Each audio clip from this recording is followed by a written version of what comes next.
like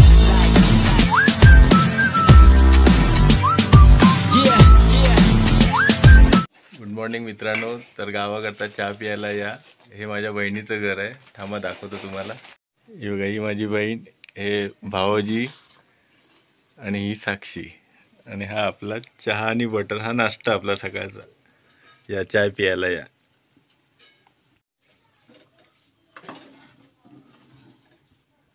घ्या toast.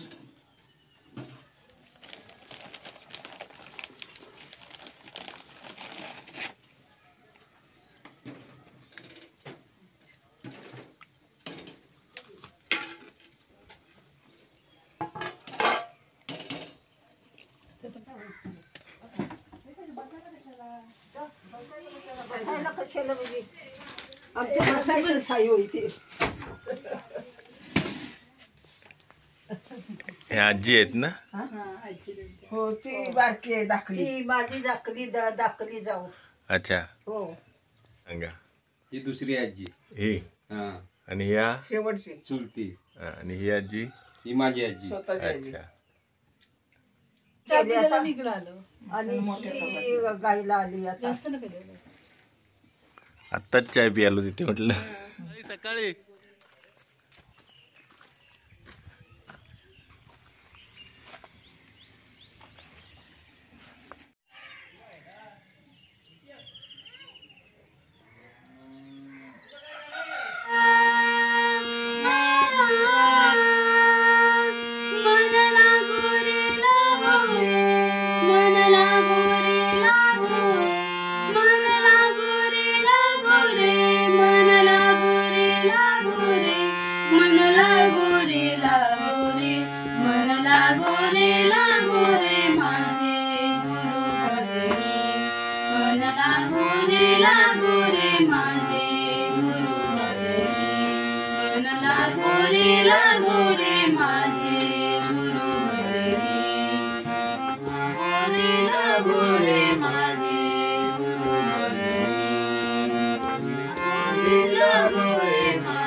लागो रे माझे गुरु भजनी, मन लागो लागो रे माझे गुरु भजनी मन लागो रे माझे गुरु भजनी गुरु भजनी गुरु भजनी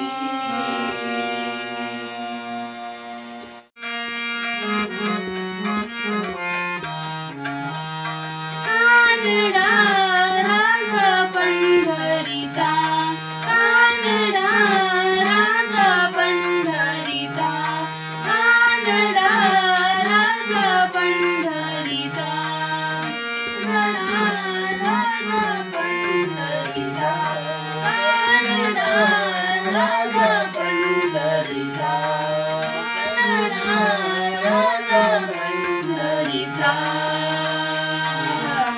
वेदा नाही कळला वेदा नाही कळला अंत पार्याचा कानडा राज पंढरीचा कानडा राज पंढरीचा कानडा राज पंढरीचा कानडा राज पंढरीचा कानडा राज पंढरीचा कानडा राज पंढरीचा निराकार तो निर्गुण ईश्वर निराकार तो निर्गुण ईश्वर कसा प्रगटला सावित्रीवर कसा प्रगटला सावित्रीवर उभय ठेविले हात कटीवर उभय ठेविले हात कटीवर पुतळा चैतन्याचा कानडा राज पंढरीचा कानडा राज पंढरीचा कानडा राज पंढरीचा कानडा राज पंढरीचा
पंढरीचा कानडा राज पंढरीचा कानडा राज पंढरीचा विठ्ठल विठ्ठल विठ्ठल विठ्ठल विठ्ठल विठ्ठल विठ्ठल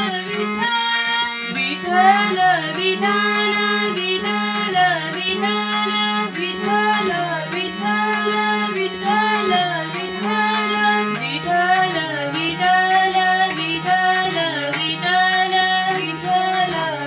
विठ्ठल विठ्ठल विठ्ठल विठ्ठल विठ्ठल विठ्ठल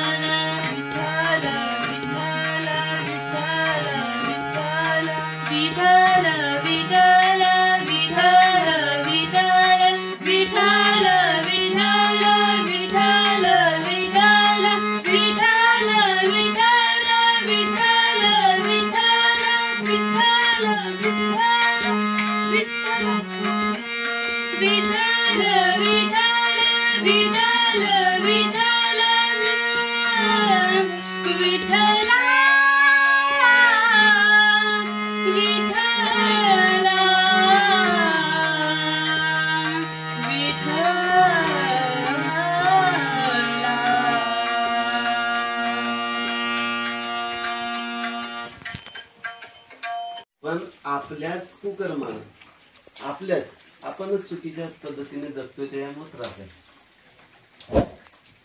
ती जाणीव जीवनात आली.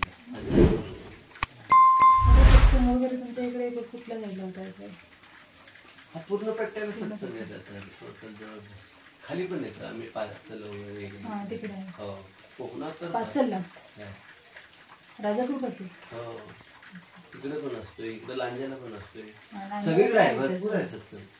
कोकणात तर भरपूर आहे सत्संग आणि पूर्ण दृढ आहेत. असे आमच्या इकडे थोडेसे म्हणतात ना की हे पण करायचं ते पण करायचं, तसं नाही. कोकणात एकदम पक्के आहेत, एकदम प्युअर म्हणतात ना, तेच तर तेच. आणि ती पूर्ण सुखी आहे. आमच्याकडे कसं आहे की ह्या दगडावर पाय ठेवला की त्या दगडावर छटकला की ह्याच्यावर ठेवायचा, ह्याच्यावर छटकला त्याच्यावर ठेवायचा, असे आहेत. पण तिकडे जे आहेत ना ते पूर्ण प्युअर आहेत. अनंत मानेजी म्हणून महात्मा होते, अनंत मानेजी. हो दाभोळचे होते. खूप जबरदस्त म्हणजे विचार होते, त्यांची वाणी होती खूप सुंदर. असे कर्मयोगी महात्मे कोकणात बरेच आहे, बरेच आहे. मग आता तुम्ही अध्यात्मात ज्या गेलाय म्हणजे करताय त्यात तुम्हाला काय अनुभव आलेत असं काय वाटतं का तुम्हाला? असे म्हणजे हा निरंकारी बाबा किंवा जे अध्यात्म तुम्ही करताय किंवा जे निवडलंय तुम्हाला काय अनुभव, चांगले अनुभव, वाईट अनुभव? चांगले अनुभव म्हणजे काय की आपलं जे मूळ स्वरूप आहे पंचतत्वाचं शरीर आहे. ह्या शरीरामध्ये जसं की गाडीमध्ये पेट्रोल आहे, गाडीला किंमत कधी आली तर त्या पेट्रोलमुळे ना. पेट्रोल जर नसेल तर गाडीला काय किंमत आहे, कोण विचारणार आहे? तसं आपलं हे पंचतत्वापासून शरीर बनलेलं आहे. हवा, पाणी, अग्नी, वायू, धरती ह्या पंचतत्वापासून सृष्टीवर जेवढी सुद्धा जे पण आहे ते पंचतत्वापासून आहे. आणि त्याच्यामध्ये मानवामध्ये हर घटामध्ये तो ईश्वर तत्व आहे आणि ते तत्व आपल्यामध्ये सुद्धा आहे. 6वं तत्व आहे परमात्मा आणि त्याचा अंश आहे म्हणून आपण आहे. समजा जो आपण जीव जीव म्हणतो तो जीव असा वेगळा काय आहे, जो गेल्यानंतर या शरीराला काहीच किंमत नाही. ते तत्व म्हणजे आत्मा. आत आहे म्हणून आत्मा, बाहेर आहे तो परमात्मा. आत्मा आणि परमात्म्याची एक जाणीव करून दिली जाते आपल्याला गुरुच्या माध्यमातून. आणि ती जाणीव झाल्यानंतर खरं जीवन आपण जगायला सुरुवात करतो. कारण हर घट घट में मेरा सया म्हटलं जातं. हर घटाघटामध्ये आता जर निराकाराचा अंश, परमेश्वराचा अंश माझ्यात आहे तर तुमच्यात सुद्धा आहे. बरोबर आहे. हर घटाघटामध्ये मग माझला म्हणजे ईश्वराबद्दल नफरत होईल का? नाही. आज मी कुणामुळे तर ईश्वरामुळे मी आहे. मला ह्या पंचतत्वाच्या शरीराला किंमत कुणामुळे तर ईश्वरामुळे. मग तो तुमच्या सुद्धा आहे ना. मग मला तुमच्याबद्दल नफरत तयार होईल का? ही जाणीव कधी आहे ना होणार तर मला माझं मूळ स्वरूप समजल्यानंतर. स्वयं माझे नाव ब्रह्मापुरी आलो, जगी विस्तारित माझा मी म्हटलं. म्हणजे स्वयं माझं नाव मीच प्रगट झालोय ना कोणाच्या ना कोणाच्या घटातून. ईश्वर म्हणतोय, भगवंत काय म्हणतोय, स्वयं माझे नाव ब्रह्मापुरी आलो, जगी विस्तारित माझा मी. म्हणजे मीच सगळ्यांच्या घटामधून हे सगळं कार्य करतो. मग जसं त्या गाडीला पेट्रोलची गरज आहे तसं ह्या शरीराला पण कोणाची गरज आहे. मग चालवते कोणा शरीराला? तेच एक तत्व आहे, तेच आपल्याला चालवते. मग त्याचा शुक्राना करायचा. उठल्याबरोबर त्याचा शुक्राना. तू उठवलंच म्हणून मी आज चालतोय ना, तू अन्न दिलंच म्हणून मी आज भक्षण करतोय. मग ते माध्यम कोणाचंही असेल, कोणाच्या तरी घटाचं असेल, पण ते मला मिळतंय कोणाचं तर इतक्या ईश्वराच्या कृपे म्हणून मिळतं. मग त्याचा शुक्राना करून जीवन जगायचं साधा सोपा मार्ग आहे.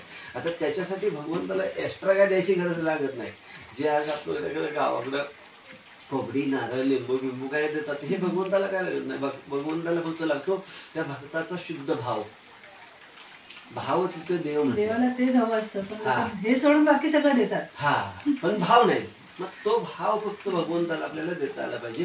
की तो देता आला की भगवंत आपल्या उपची खुश होते. ज्या वेळेला आपण आपल्या आई वडिलांना आपला प्रिय होतो त्याच वेळेला आपल्याला वडील सगळे देतात ना. तर एखादा मुलगा असेल म्हणजे बेवडा आहे असं दारू पितो तर त्या मुलग्याचे नाव आपण एखादे इस्टेट करू का? नाही करणार ना. का करणार नाही? तर तो आहे ती पण गमवेल आणि त्याची मुलं उद्या रस्त्यावरती येतील म्हणून ते आपण करत नाही. मग तसं भगवंत सुद्धा आपल्याला सगळं सुख ह्या विश्वात सर्व जन्माचे शेवटी मानव जन्म पाहावे पाठी यावरून उत्तम कीर्तिमय रचले असं भगवान श्रीकृष्ण सांगतात. म्हणजे सगळ्या जन्माच्या नंतर मी मानव जन्माची निर्मिती केली. मग ती कशासाठी केली तर मिळाल्या जन्माचे करावया सार्थक तेने विना जीवा मुक्ती नाही. हा जो जन्म मिळालाय ना, मानव जन्म, त्याचं सार्थक करायचंय. तर ते कसं करायचं? तर त्यासाठी आपल्याला आपल्या जीवनात गुरु यायला पाहिजे. तर तो गुरु आपल्याला आपल्या मूळ स्वरूपाची ओळख करून देतो.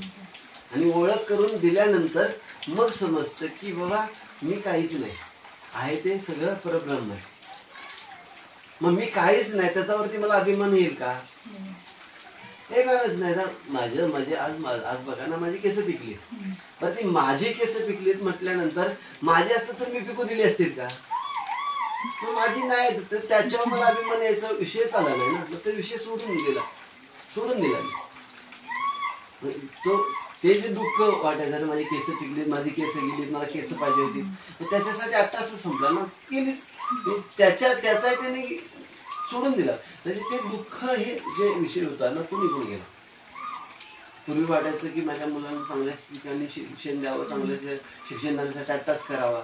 मग तो जो अट्टास होता तो संपला. आता तेच शिक्षण मिळतंय ना चांगलंच. आज हे ज्ञान, ह्या आज्ञेमध्ये राहणं, हे जगणं, हे नव्हतं ना. पूर्वी कसं वेगळं जीवन होतं आणि आज जगणं आहे ते वेगळं आहे.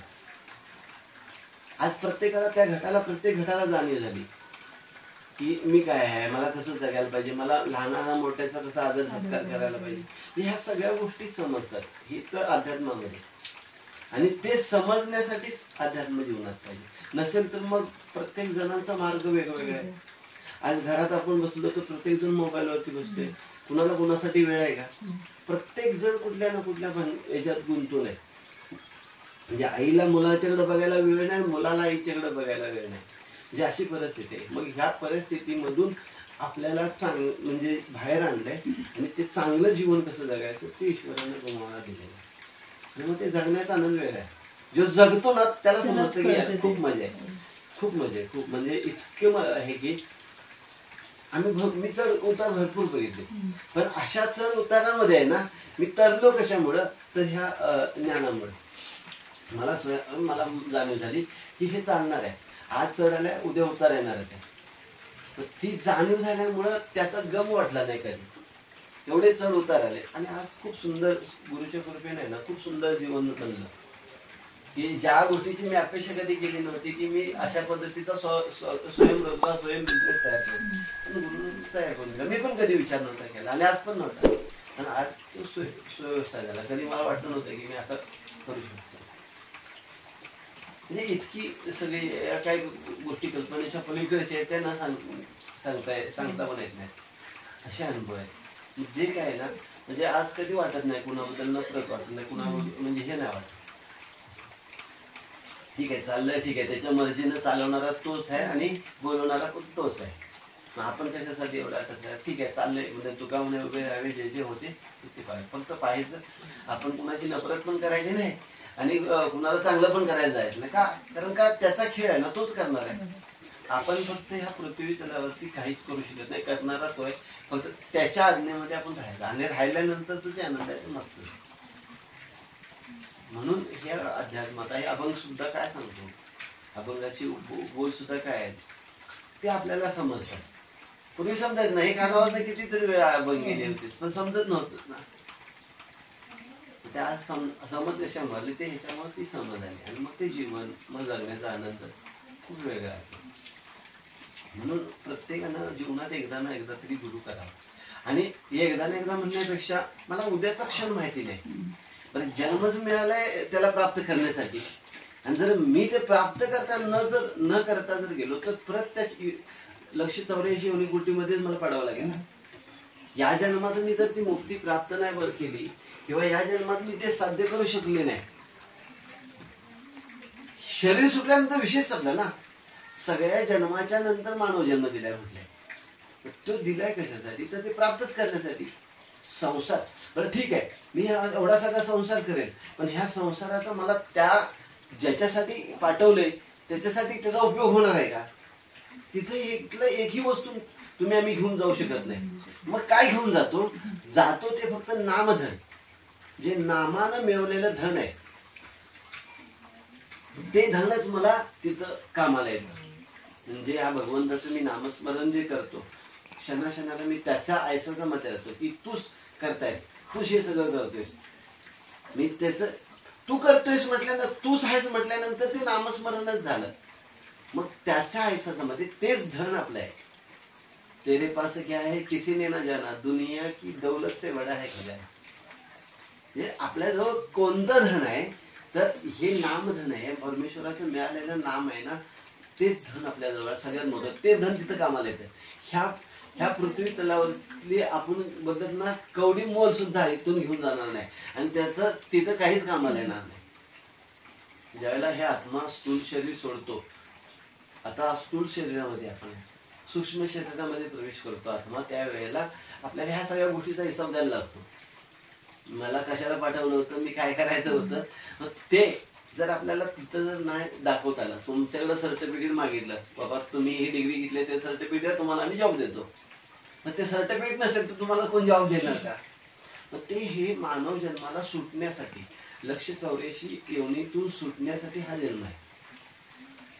म्हणजे आता विचार करूया ना, एक कुत्र्याचा जन्म घेऊया आपण, कुत्र्याचा.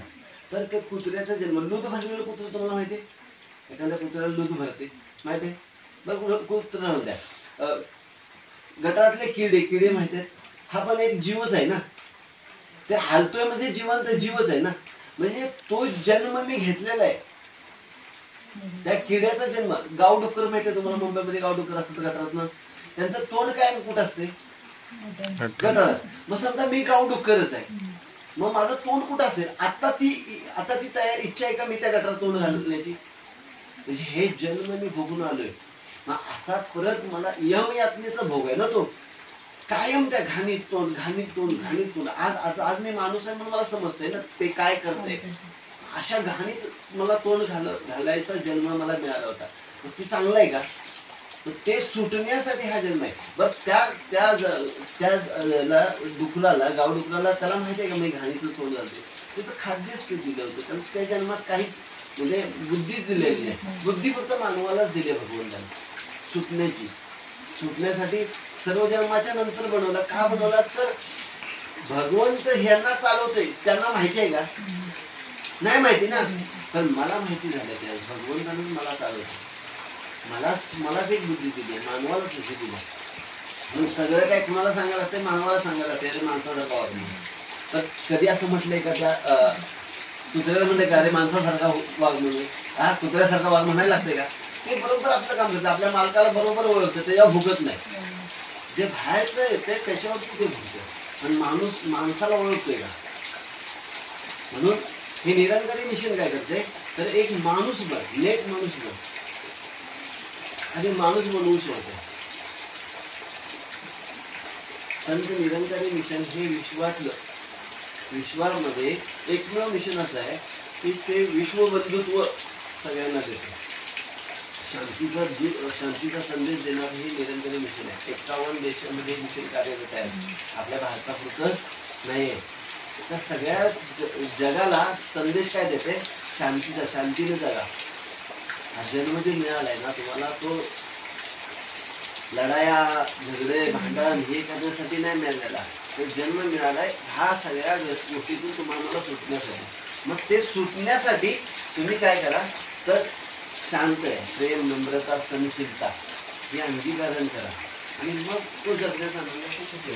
आज बसतो ना, आज आमच्याकडे सगळे गुण अजून आले नाही, पण जाणीव झाली आहे की हे जे चुकीचं मी करतोय ते चुकीचं आहे. कधी कधी आमच्यामध्ये सुद्धा तमगुण आहे ना, रज, तम आणि सत्व हे 4 गुण आहेत. प्रत्येक मानवामध्ये ते असतात, पण ते वेळेनुसार वरती येतात. मग कोणत्या गुणाला किती वर येऊ द्यायचं ते आपल्यावरती राहतं. मग ते गुण आहेत ते आपल्याला तमगुण आहे, सगळ्यात रागीत गुण आहे आणि तो आपला वरती येतो. मग त्यावेळेला आपल्याला त्याला कंट्रोल करता येतो. माहीतच नाही ह्या तमगुणामुळे माझं नुकसान किती होणार आहे. माहिती असेल तर तुम्ही ते म्हणजे मी 10वी बोर्डाच्या परीक्षेला चांगला अभ्यास करून नाही गेलो तर माझं नुकसान आहे हे माहिती झालं म्हणून अभ्यास करून गेलो. तसा हा तमगुण आहे. या तमगुणामुळे आपल्या आयुष्यामध्ये किती नुकसान होते ही माहिती करून देण्याचं कारण हे मिशन करतो. आणि ज्याला हे माहिती होतं त्यावेळेला तो माणूस अल्टिमेटली शांत होत जातो आणि खरं जीवन आहे. कुणाच्या वादावादीत पडणार नाही, कुणाला भांडणात पडणार नाही, स्वतः कुणाला वाईट वागणार नाही आणि इतरांना कुणाशी वाईट होते नाही. इतकं शांत जीवन जगण्याचा जो मार्ग आहे ना तो फक्त अध्यात्म आहे. आणि आपल्याला तेच पाहिजे ना. बरं एवढी सगळी धावपळ कशासाठी? सुखासाठी, शांत होण्यासाठी, आनंदित राहण्यासाठी. मग एवढं सगळं करून घर मिळवून, गाडी मिळवून, बंगला मिळवून मी जर शांत नसेल किंवा आनंदी नसेल तर हे सगळं कशाला मिळवतं? मग ह्या सगळ्या गोष्टी अध्यात्मामध्ये गेलं नसतं. आणि मग जो जीवनाचा खरा आनंद आहे तो आपल्याला प्राप्त होतो. ना कुठल्या मिळालेल्या गोष्टीचं दुःख होत, ना कुठली गोष्ट मिळाली नाही मिळाली त्याचं पण दुःख होत. सगळ्या गोष्टीत आनंद आहे. पास झालं तरी आनंद आहे, नापास झालं तरी आनंद आहे. कारण पास आणि नापास होणं हे प्राप्त नाही ना. बरं हे आता जन्म दिलाय त्या जन्माबरोबर सगळंच दिलंय ना. ज्या वेळेला आई बाळ लहान असते, जन्म नुसतं घेतं आणि इकडं जन्म घेतं आणि इकडं आई मरते, तर त्याचं सुद्धा जीवन बनतच ना. म्हणजेच काय आपल्याला काय समज घ्यायची आहे तिथून? भगवंत आहे ना ज्या वेळेला जन्माला घालतो त्यावेळेला त्याचं सगळं त्याच्याबरोबर त्याचं नियोजन करतो. मग मला काय, मी आज आताच त्यासाठी करतो, माझा एवढा आताच कशासाठी चाललाय? शर्यत लावली आपण ह्या विश्वामध्ये येऊन आहे ना, लोकांच्या मध्ये शर्यत लावली आहे. ती शर्यत जिंकता जिंकता कधी मी हरून जातो मलाच माहिती नाही. बघा ना काय आयुष्य होतं. आज वयाची 45 वर्ष कशी गेली काय माहितीये का? 45 वर्ष निघून गेली त्या वयाची, आणि तो आनंद मिळाला का? 45 वर्षामध्ये जो मला आनंद कायम द्यायला पाहिजे तो कोणा मिळाला? किती मोठं आयुष्य हातातून सुटून गेलं. म्हणजे बघा ना, आज आहे ना ती जाणीव आहे. कमीत कमी इथून पुढचं राहिलेलं तरी आयुष्य आनंदात कायमचं. म्हणजे त्यासाठी अध्यात्म पाहिजे, ज्ञान पाहिजे.